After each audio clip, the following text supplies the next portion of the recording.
Buenas tardes, estudiantes de grado décimo. Hoy iniciamos una nueva clase de química. Tema central, tabla periódica. En sí es un tema bastante extenso, entonces se va a dividir la clase en dos. ¿Listo? Hoy iniciamos con generalidades de la tabla periódica.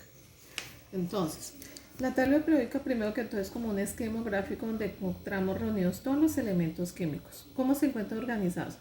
En filas llamadas periodos, las cuales me indican el número de niveles de energía que tienen los átomos de un elemento y se designan con números arábicos. Tenemos las columnas, que son los grupos o familias. Estos grupos o familias se simbolizan con o se representan con números romanos. ¿Listo? ¿Y qué nos indica un grupo familia? Indica los electrones de valencia, es decir, los electrones que tienen los átomos en su último nivel de energía. Todos los elementos que pertenecen a un mismo grupo familia tienen como común que van a poseer, digámoslo así, las mismas propiedades físicas y químicas, van a ser similares. ¿Listo? Dentro de las principales familias o grupos tenemos la familia A y la familia B. Encontramos también que los elementos químicos se encuentran organizados de acuerdo a su número atómico, en orden de menor a mayor. Ahorita lo vamos a mostrar con la tabla periódica. El número atómico lo simbolizamos con Z y aquí es igual al número de protones que tienen los átomos en el núcleo. Ejemplo, el nitrógeno tiene un Z igual a 7. Bueno, voy a explicar aquí con la tabla periódica así en forma rápida. Voy a dar un ejemplo entonces. Lo que decíamos, columnas, o sea, los grupos 1A, 2A, 3A, 4A, 5A, 6A, 7A, 7A y el 8A. Listo.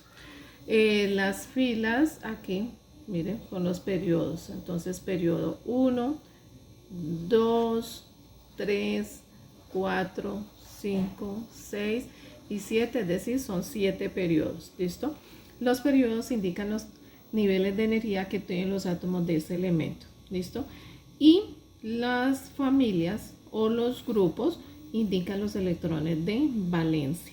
Bueno, voy a dar un ejemplo acá de la aplicación de lo que acabamos de ver.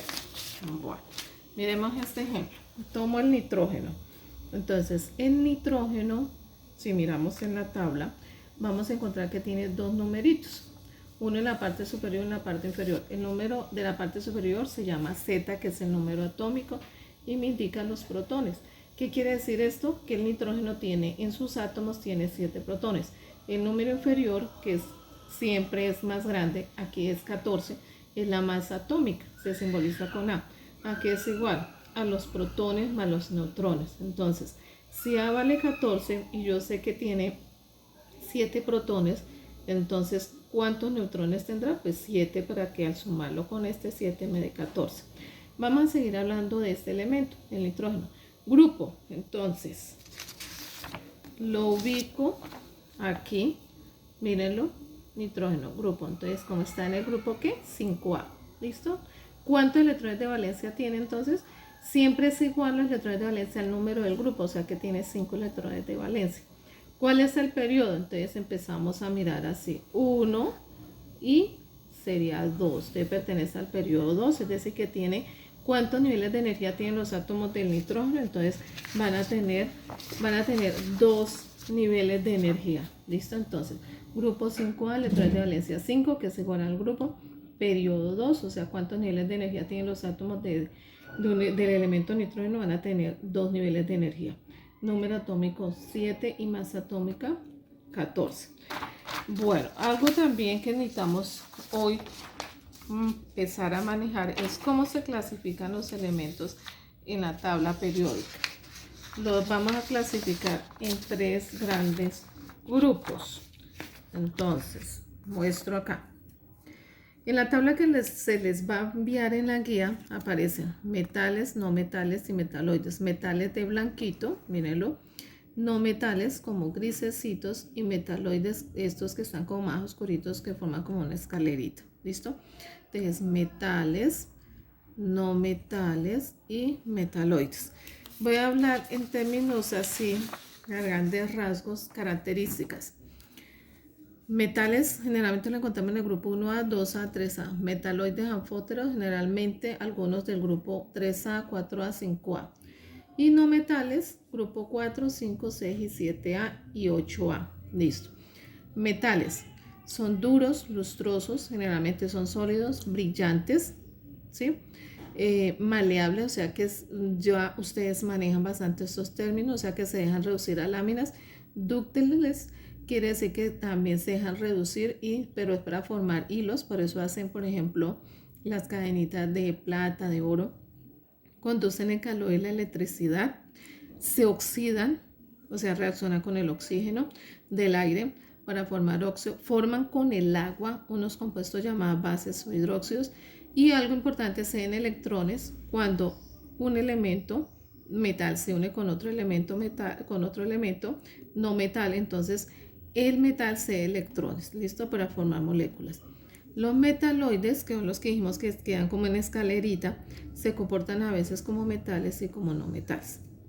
Los no metales es prácticamente todo lo contrario a estas propiedades. Entonces, estos no pueden haber sólidos, pero se encuentran en varios estados, es decir, los podemos encontrar líquidos y gaseosos. Se oxidan también, estos metaloides también se oxidan, es decir, todos los elementos químicos se oxidan.